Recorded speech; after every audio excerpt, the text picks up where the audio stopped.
It's easy to lose track of where I am when I am wearing the Vision Pro, and it's thrilling. I am on a FaceTime call with a colleague in San Francisco. I see her in 3D in front of my face, part of a sweeping landscape of apps and images laid out in front of me like an iPad exploded into space. After our call, I hang up and with the headset still on, turn a dial to draw back the virtual landscape, revealing the reality outside the Vision Pro. Our video team all around me to capture the experience. Worlds within worlds within worlds. I have dreamed of the future in VR and AR headsets for years, Oculus, Magic Leap, HoloLens, and countless others. But living in the Vision Pro for the past week has been one of the most complex experiences of all. It's one of the hardest products I have ever had to evaluate. Parts of it are stunning, others don't feel entirely finished. It's unbelievably expensive, $3,500 and up, and only in the US for now, but also full of futuristic parts at every turn. Did I mention my eyes animate on the outside of the headset's glass for everyone to see, like half submerged, half virtual parts of myself? Apple's big bet on the immersive future is also a big step into a new phase of devices that intertwine with the software we already use on our phones, tablets, and computers. The Vision Pro runs on a new operating system, Vision OS, but it is still essentially an iOS computer inside a mixed reality VR headset, with the benefits and design challenges of each but elevated with a whole bunch of new features and ideas. The headset is the best wearable display I have ever put on, but at its price and with so few Vision OS apps at launch, the Vision Pro isn't a device I would recommend to any of my friends or family. If you are in the immersive industry and can afford one, then that's another story. But for anyone else, I would recommend you get a free demo at an Apple store, marvel at its features, and wait and see. That said, I can't stop thinking about it. Also, I reviewed most of this in the video. I am still inside. There is a lot of pressure on the new Apple Vision Pro, Apple's long-awaited entry into the world of computers you wear on your face. Apple claims that the Vision Pro, which starts at $3,499, is the beginning of something called spatial computing, which basically boils down to running apps all around you. And the company's ad for it do not hedge that pressure even a little. They show people wearing the Vision Pro all the time. At work, doing laundry, playing with their kids. The ambition is enormous to layer apps and information over the real world to augment reality. There is a class of VR headsets capable of mixed reality that passes video which is captured with cameras on the outside to displays on the inside. Meta's Quest Pro and Quest 3 have mixed reality functions, and so do the HTC Vive XR Lite and Virtuo's high-end PC VR headsets. Apple's Vision Pro is the most advanced blend of mixed reality in a standalone device that I have ever experienced. The Vision Pro is started with cameras and sensors, multiple cameras on the outside, a LiDAR sensor and true depth camera, infrared sensors and more cameras underneath, and extra eye tracking cameras and sensors on the inside. There are no controllers. Every interaction is done with your eyes and hands, or via speaking to Siri using the built-in microphones. Hand and eye tracking even works in the dark. Light is needed for room tracking, but not for hand tracking. Lying in bed one night, I watched movies on my bedroom ceiling.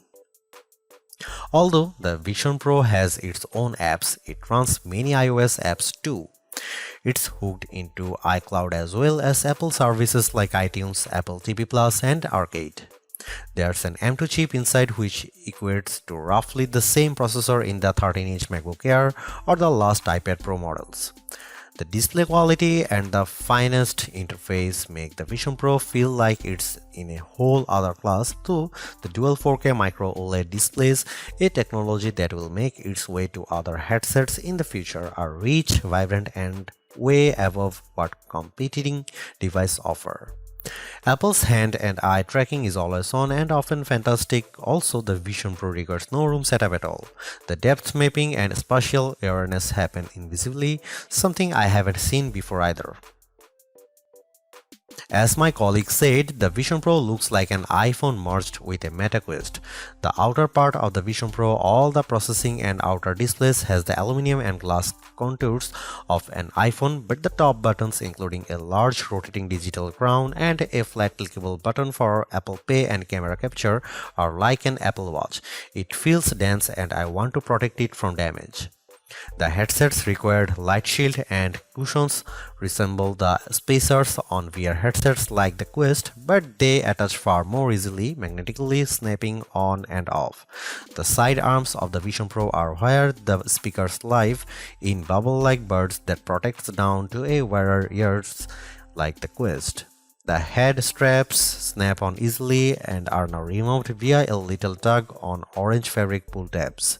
It's a sleek design that has surprisingly comfy materials.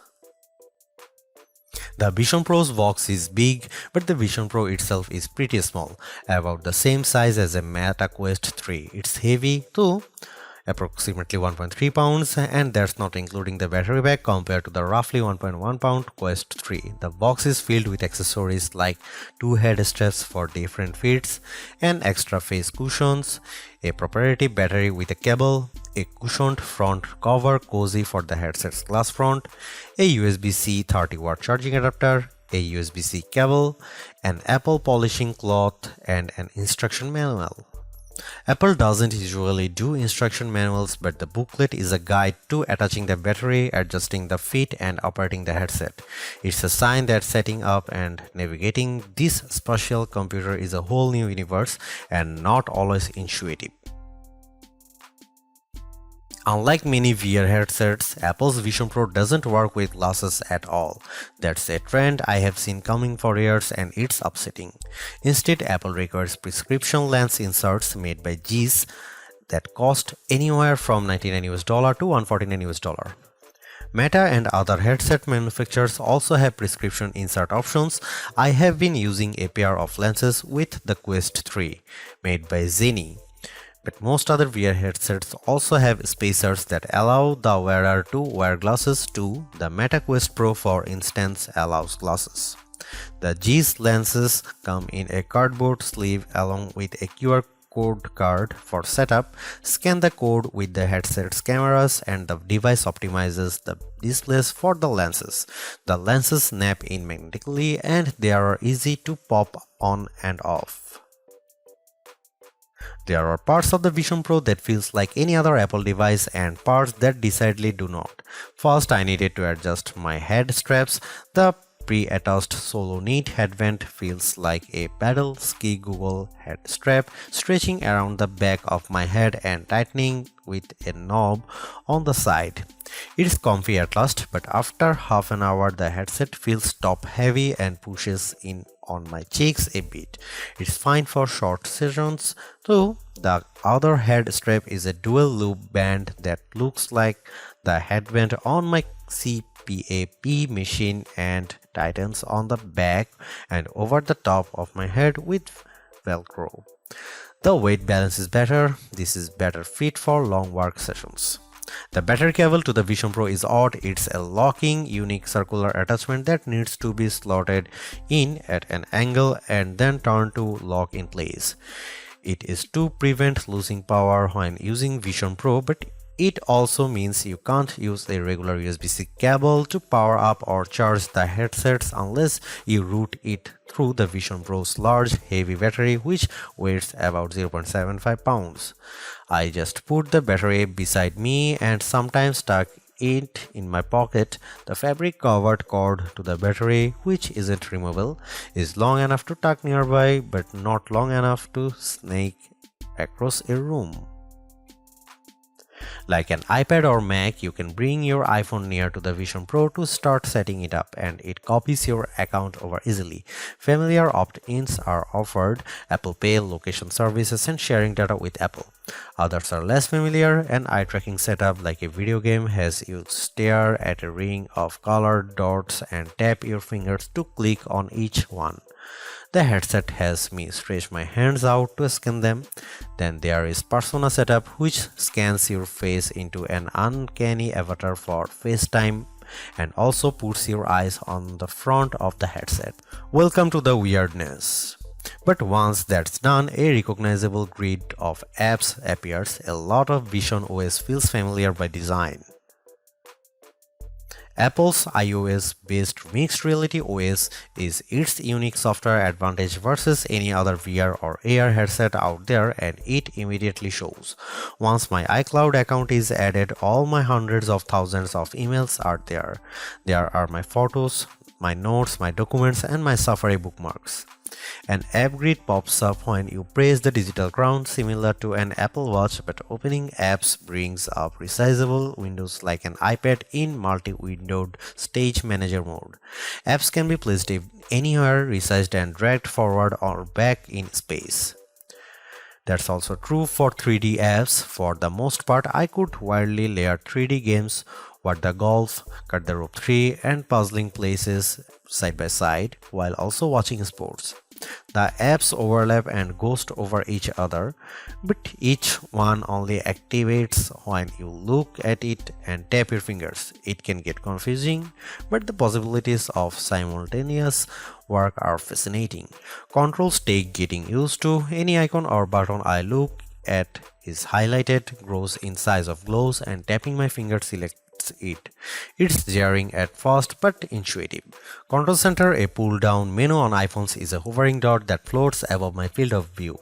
It becomes an arrow when I stare at it, then expands into a familiar controls for Wi-Fi, Bluetooth, and screen recording, which has been super helpful for this review. That control dot can be shifted higher up in settings but sometimes gets in the way when watching movies or playing immersive games. There are some missing settings I am used to in iOS that are not in Vision OS, and there is no FaceTime app. Instead, in the main app grid, there is a toggle for people where contacts can be pulled up and FaceTime calls started.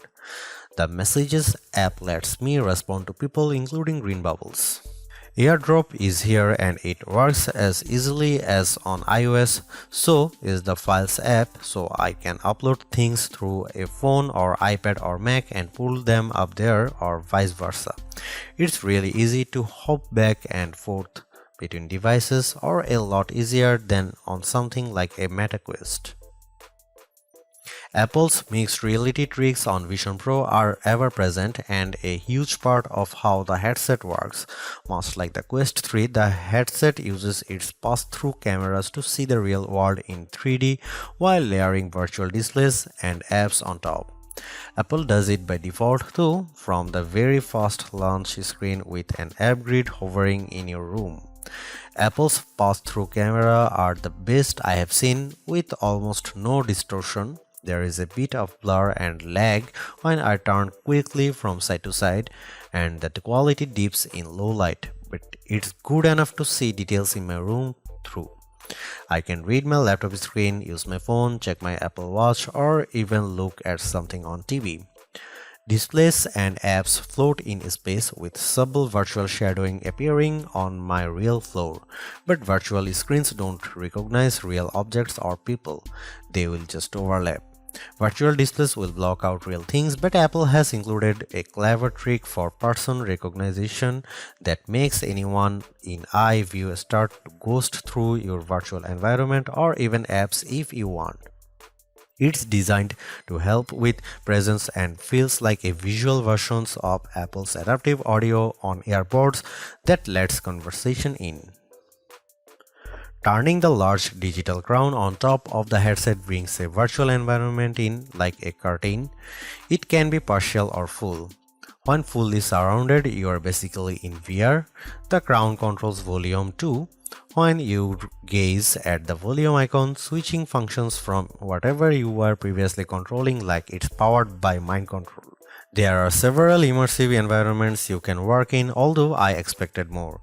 There is the moon, the edge of a volcano in Haleakala, a snowy forest in Yosemite, a lakeside at Mount Hood, a white sand desert, or several filters that tint the pass-through environment. Some apps also have their own sub-environments such as Apple TV, which offers a curtained black box movie theater mode, and Disney Plus, which has some themed Star Wars and Avengers environments. Even though Vision Pro doesn't do any room setup to map your room, as basically any other headset I have ever used has done. It still has room awareness. This shocks me. It's scanning and using depth mapping invisibly. When I get too close to an object, the virtual things in front of me go transparent and the headset wants me to move back. It's a real-time warning system. And yet, there doesn't seem to be a lot of blending of virtual and reality in apps or environments. I haven't seen virtual things hop on my sofa or run behind furniture. I haven't placed apps on walls or turned windows into aquariums. Apple's AR kit on iOS already can do this, but so far Vision Pro isn't emphasizing these tricks. I am curious why not. Vision Pro does love showing my hands too. Real hands show up over virtual displays in VR like games and apps and can always be seen. They are outlined in a fuzzy border like they are green screened, but the effect is impressive. It also means I can always check my watch and read messages. Apple is clearly thinking of Apple Watch wearer here.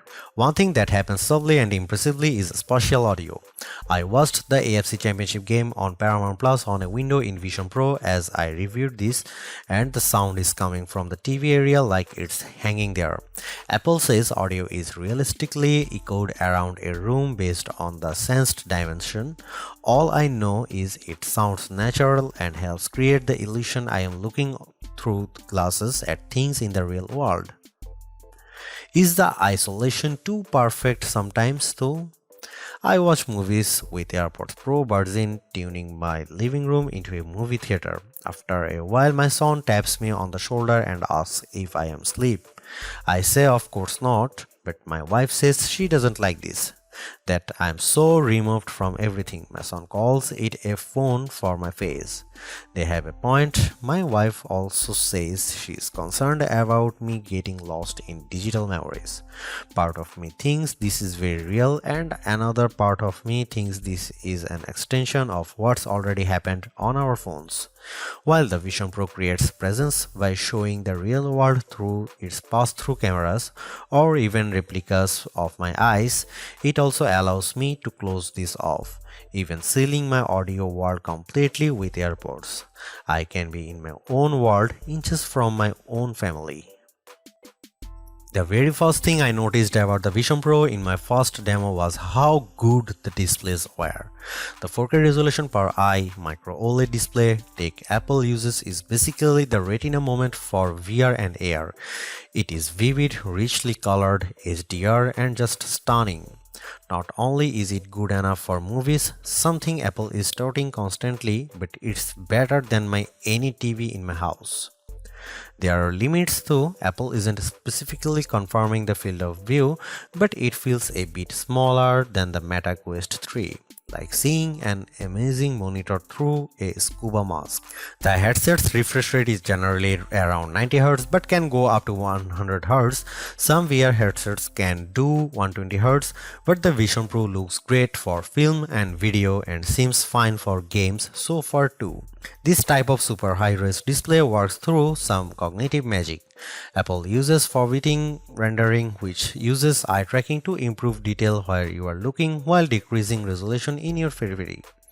It's not noticeable during use, but in screen captures recorded in Vision Pro's iOS like screen recording mode, which you can see in our video, you can see areas that are less detailed in the areas I am not looking at. Also note that the screen captures in this review have clearer and less clear areas too.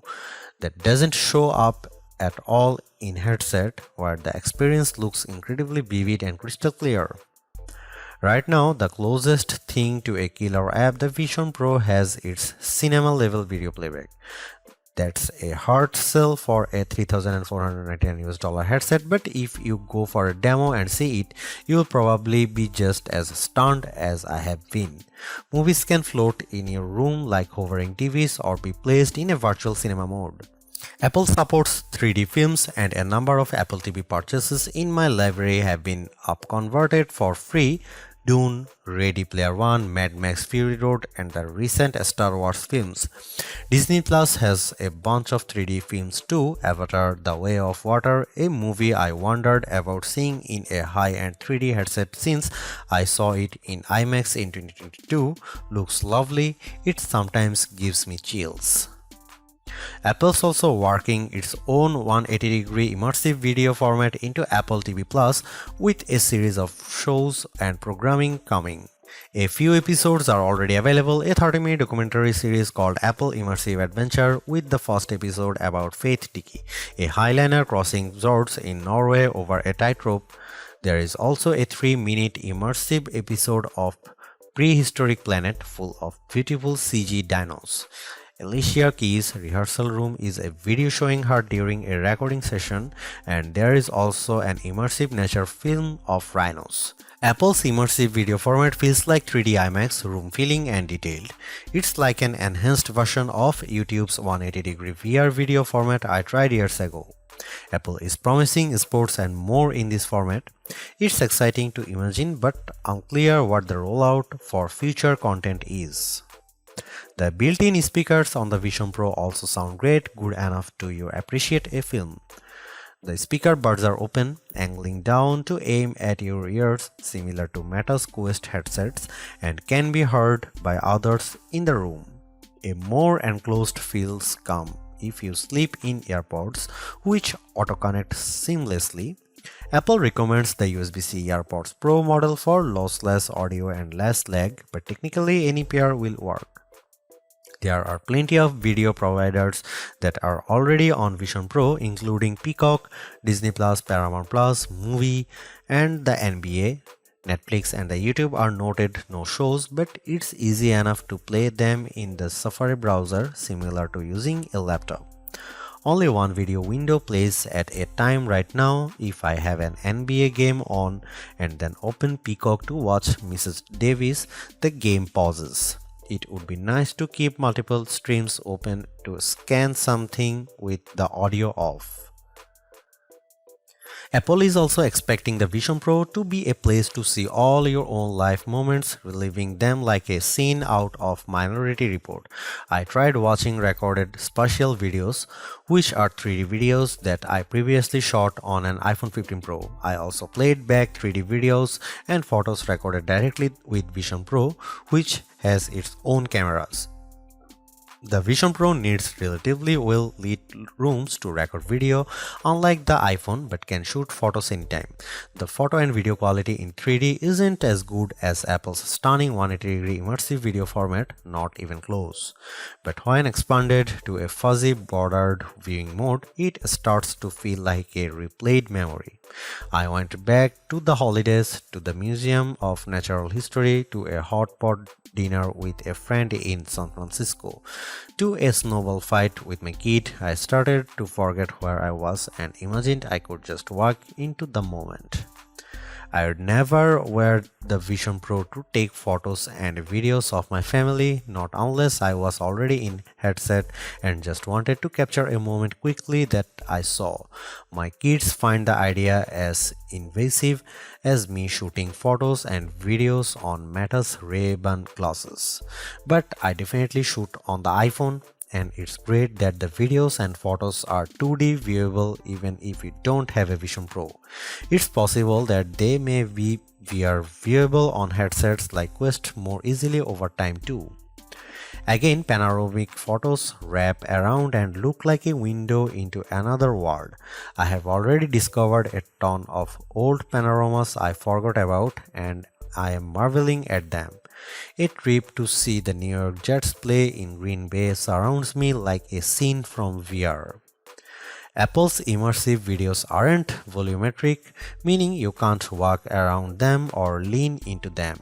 They are just 3D like any 3D film you have ever seen before, but it's a foot in the door. The frame rate and resolution don't feel good enough to be ultra real yet, but Apple has evolved its cameras at a pretty impressive clip over the past 10 years. While this isn't the number one reason I had used Vision Pro, it's compelling. Having all my photos and videos on tap on a big screen is fun, and it's a lot better than viewing on my phone or laptop or even my TV. I had this weird moment watching Ready Player One in 3D in the Vision Pro.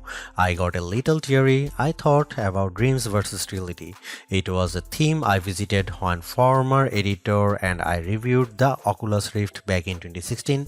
Now I am thinking of it again in a whole new way. The Vision Pro comes with its own drawbacks and limits all over the place, but it's also at its best a stunning look at the future. Do I believe in the destination of this mixed reality future? Yeah, I have been writing about it 10 years. I can see it coming. The Apple Vision Pro is a moment where the ecosystems are staring to finally arrive. The hardware is hitting levels of audiovisual quality that are truly remarkable, and input systems are being reinvented.